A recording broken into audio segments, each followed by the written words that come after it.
Welcome to 3 Count Commentaries. This is your host, MagMongoSlade. Now, on this channel, I talk a lot about wrestling media, and we're going to do more of the same here in the wake of the big brouhaha, which took place over the course of Friday and Saturday involving WWE Ariel Helwani and Tony Khan. So, to try to bring it all together without going into the minutia of the thing, Ariel Helwani asked some really tough questions to Tony Khan a couple of months ago about the CM Punk brawl out situation, in which Tony Khan gave him a bunch of non-answers, at which point Ariel Helwani basically said it was the most frustrating interview he's ever done because Tony Khan didn't want to answer any questions. He just wanted to come on the show to promote AEW. Well, he said it's fine because, quid pro quo, you come on my show, you're going to do some promotions, but dang, you got to answer some questions too. Tony Khan has been sort of suspicious, of Ariel Helwani. So Ariel Helwani on SmackDown, February the 17th, he does a couple of roving reporter type spots where he's just standing in the crowd while the crowd is yelling or whatever. And he's just saying he's amongst his people. Ariel Helwani is from Montreal, by the way. So he's in his hometown. WWE's about to do a double shot in his hometown. He's going to be a part of it to a degree. Now, Ariel Helwani had also done some voiceovers for WWE before. A voiceover for the vignettes and things like that. So Tony Khan attacked Ariel Helwani, saying that he was a fraud and that, he's not going to be unbiased journalism, etc., etc. This led to Ariel Helwani calling Tony Khan a snowman, which, you can make of that what you will. But I think what they're saying is he's about that Tony Montana. That's what I think he means. But, allegedly he's about that Tony Montana. In any case, David Bixenspan and so many others have attacked Ariel Helwani, and it's become a tribal issue where now, the WWE fans are all in on the side of Ariel Helwani. The AEW fans are all in on the other side of Ariel Helwani. On Elimination Chamber, February 18th, the very next day, Ariel Helwani is invited to do the pre-show on WWE, and the WWE shots towards Tony Khan begin. They started saying that if you have a modicum of intelligence or something like that, you will respect Ariel Helwani as a journalist. Tony, during the program, Michael Cole says that Ariel Helwani asks the tough questions even if you don't want to answer them, and it's becoming a big deal. And so we now have the conversation about what does it mean to have unbiased media in pro wrestling. In my opinion, and I'm going to be, hell, that's what you're here for, my opinion. There is no such thing. Now, as we go through this, understand, I don't like the wrestling media. I don't like any of them, but some are good at certain things, and I give them their credit. I don't think, these people, unless they molest children or murder people and leave them in the basement, there's positive things to be said about pretty much everybody, including people I genuinely don't like Meltzer and David Bixenspan. They have a strong suit in their work, but they need to stick to their strong suit, and we need to realize their weaknesses. So what we're talking about when it comes to wrestling journalism is typically a lack of ethics, a lack of professionalism, a lack of good character, excessive amount of gatekeeping, bad faith argumentation, bad faith reporting, a lack of facts, a lack of evidence, the aggregation where people just repeat what other people said without asking any questions, a lack of original ideas or original perspectives. It just goes on and on and on, my hatred of the wrestling media. I say that the wrestling media is no different than the mainstream media.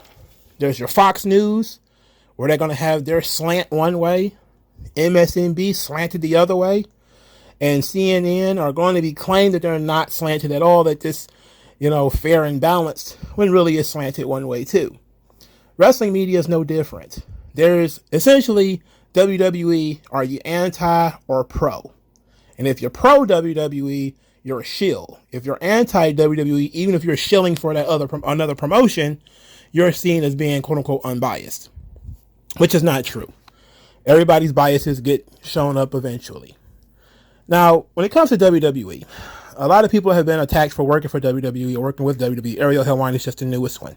Not too long ago, I think it was maybe 2 or 3 years ago, Ryan Satin was the guy. He worked at Pro Wrestling Sheet, and then he went to work for Fox back when they were doing WWE Backstage, and Ryan Satin worked on that show. Now, he ended up leaving Pro Wrestling Sheet in order to do the show without people making a big deal about it. Of course, he still gets called a shill, and nobody respects Ryan Satin because, I mean, what the hell has he ever done in the business anyway? Why do we even need this guy?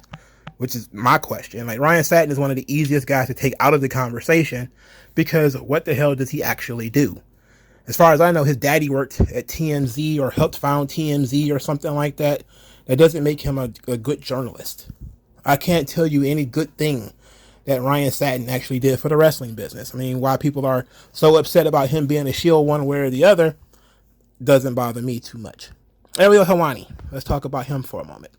Ariel Helwani admitted at one point that he was a paid shield for UFC. That when he was under the umbrella of UFC, he was basically burying stories, keeping things quiet, because that's what he was being paid to do. Then he got pissed off with Dana White. Now he's basically throwing Molotov cocktails at UFC pretty much every week. This is why I say, it's not really about Ariel Helwani. He has his demons in the closet too. Dave Meltzer, he's obviously slanted towards AEW. Dave Meltzer is a guy who continuously talks about how Tony Khan was in his message boards. Tony Khan was a subscriber. He talks to Tony Khan on the phone. I mean, he just basically gives it away. Of course, he refuses to say whether he's on the payroll or not. In fact, he'll actually laugh about it. But already that AEW fans, more than any other wrestling fan, is going to be a subscriber to Dave Meltzer. So critical ideas towards AEW are going to be minimized. Also, we know that Brian Alvarez and Dave Meltzer participated in the Jericho Cruise, which they actually held their show from at one point, which was an AEW branded event. Whether it was televised or not, does not matter. They were at an AEW branded event, and I think AEW actually hosted an episode of Dynamite from the cruise, which might have been the same cruise that these guys had gone to. Dave Meltzer has also been a guy who, of course, notoriously pushed the Elite. He's been a big fan of the Elite. He's a mark for the Elite. He constantly gives them 5 stars, rates their matches very highly. Meltzer is also incredibly biased towards sources, and this has been something that's been going on for 20 or 30 years, where if you're a source for Meltzer, he always capes for you. There's Jericho was one of those guys. Conan, Jim Cornette for many years was a guy that Meltzer would cape for. Basically, he would pretend that everything they say is the truth, even with no evidence or whatever the case may be. But he's slanted. He's obviously biased. He's been biased towards New Japan for many, many years. But of course, unless you're biased towards WWE, you're not biased at all, which of course is nonsense. And Alvarez is not much different than Meltzer. But he's not really the issue here. Meltzer is very good at being a historian.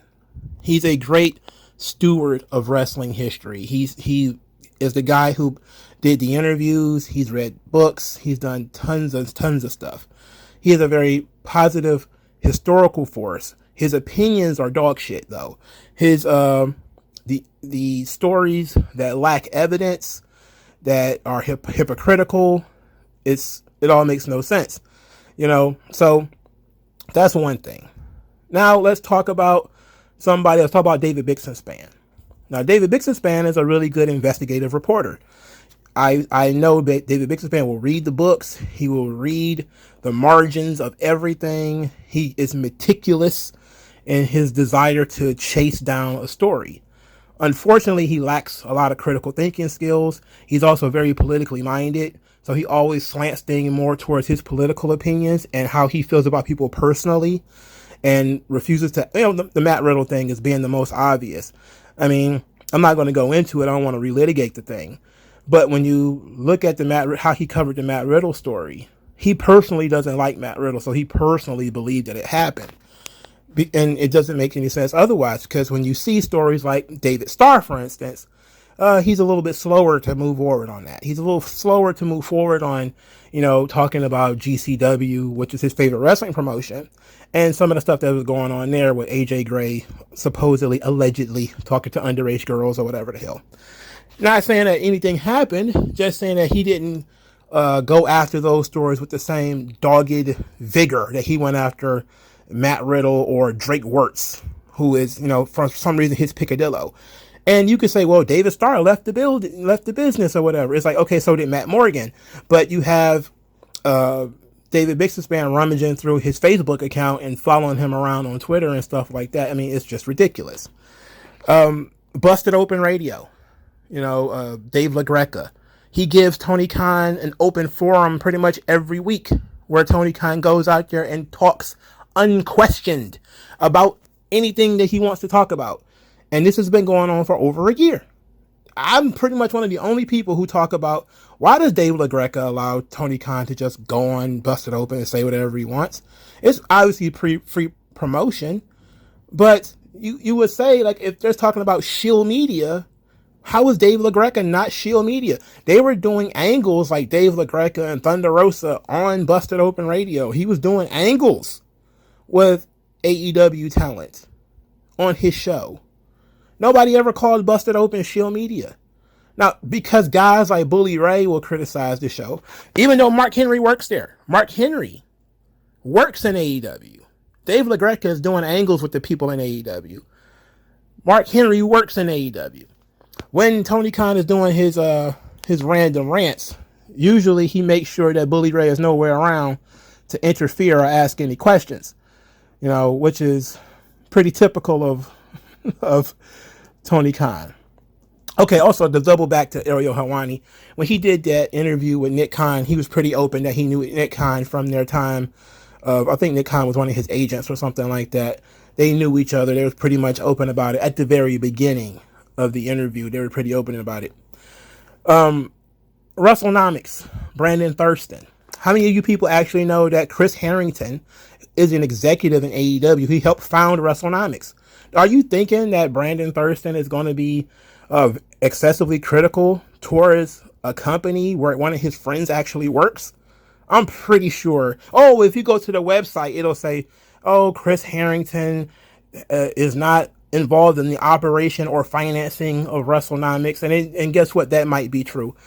But ultimately, there's still some attachment there because they're friends, right? They've been friends for years. He helped launch the podcast and all this kind of stuff. Now he works in AEW. Again, lack of professionalism, lack of ethics, lack of good character, gatekeeping, etc. It's all the same garbage again and again. It's been going on for years. Dave Meltzer used to work for WWE. He admitted it. When the situation ended, of course, he admitted it. That, oh yeah, he was a correspondent for New Japan for them. He would get information. He would also bury stories if they asked, if he needed them to. So if you want to talk about the integrity and good character of any wrestling journalist, which one is going to be your favorite? Which one is going to be your favorite? There's tons of these guys who operate in the wrestling space. They're just fans for the most part. But like I said, it's just like the, journalism in the real world, where Stephen A. Smith goes on TV. He's a fan of a certain team. He's going to be biased towards that team. Nobody seems to care. Nobody cares that Stephen A. Smith is biased towards the Cowboys, that he wears Cowboys jerseys sometimes on TV. Nobody really cares about that. It's only wrestling fans that seem to care about that kind of stuff. And so the tribalism, the AEW versus WWE nonsense, a lot of it is pushed by the wrestling media. Now, ESPN doesn't do that. They don't try to split the NFL into certain teams are better than other teams for political reasons or whatever. The wrestling media does. The wrestling media for years were hyping AEW because it was supposed to be progressive. Again, we talked about this before. It was supposed to have health care for all the boys. The girls were going to get paid the same much as the guys, and everything was going to be equal and fair, and everything was going to be great in AEW. And then when things didn't turn out that great, they kind of like, shh, they have good matches. Be quiet, good matches. It's unfair that WWE has people under contract for years and years and years without using them. Oh, AEW's doing the same thing. Don't worry about that. Don't talk about that. That's that guy's fault. He shouldn't have been turning down creative. He shouldn't be difficult to work with. Andrade is just difficult to work with. Miro is just difficult to work with. But heaven forbid they said Keith Lee is difficult to work with. And no, that can't be true. It can't possibly be true. The bottom line is I always take everything that's said with the wrestling media with a grain of salt. And that includes their documentaries. Dark Side of the Ring. I did every episode of Dark Side of the Ring. I dedicated myself to redoing the whatever investigation that they were doing in order to find holes in the game. Again, Dark Side of the Ring creates documentaries. They're trying to tell a story. That's it. Whether it's true or not is to be debated. They're trying to tell a story. Okay? In the later years, I think it was season 4, David Bixenspan joined the team. And things got really weird. Chris Jericho started doing voiceovers on Dark Side of the Ring. AEW personalities like the Young Bucks and Brian Cage popped up on an episode of Dark Side of the Ring to talk about Chris Kanyon. And talk about how Undertaker beat Chris Kanyon with a chair and was trying to kill him for being gay and all this other nonsense that probably was not true. But this is part of the aggregation issue. Somebody came up with a theory without knowing whether it's true or not, and then they just repeat it over and over and over again. And you repeat it over and over and over again, therefore it must be true. Jimmy Snuka got away with murder because Vince McMahon showed up with a briefcase full of money. It's like, okay, well, if you go and read the articles, which I did, you'll find that the medical examiner said there was no evidence. There was not enough evidence to arrest Jimmy Snuka. Sorry. I mean, it is what it is. There's a problem with the wrestling media. There's a huge problem with the wrestling media. And it's not going to be solved by everybody attacking Ariel Helwani or everybody attacking Dave Meltzer. These are just high-profile people. Now, when it comes to the Ariel Helwani situation with WWE, he became more integrated into WWE, mainly because Tony Khan pushed him in that direction. He forced, essentially, the issue. By tweeting at Ariel Helwani and attacking him, it gave WWE an open forum to defend him. And so, therefore, they did. So Tony Khan made the decision easy. Ariel Helwani is already a lifelong WWE fan. He's already a guy who's friends with Nick Khan. All that stuff is already known information.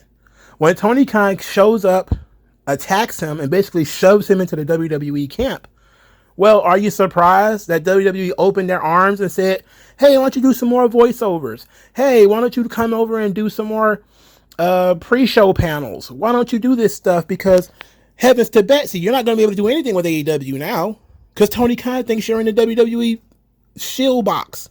So you might as well be in the shield box because nothing you can say or do is going to get you out of it. Just like there's nothing Dave Meltzer is going to be able to say that's going to get most WWE fans to think that he's anything other than one of the most biased dudes ever. The bottom line is, man, we're all biased in some way. We all like stuff. You know, I know it's kind of a typical left-wing thing to say is everyone has a bias, but in this situation, it's true. We all like one thing more than another.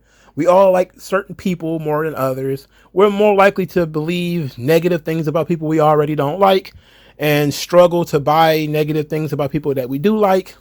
It is what it is. That's why all these different voices exist. But it's better for you to know that wrestling media is biased and a lot of these guys are shysters and they're full of shit.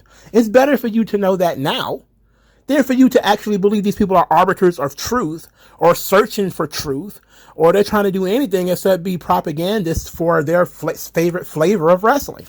Either these guys are vociferously WWE fans who had Hulk Hogan action figures as a kid and now they got a chance to be close to their heroes and they're biased and towards that.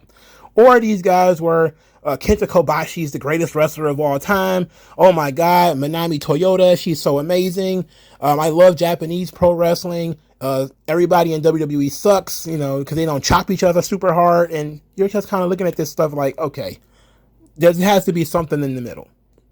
So until somebody brings some legitimate evidence, and then sometimes when people do bring evidence, the evidence is even critiqued in inappropriate ways. Like I talked about the Dark Side of the Ring stuff.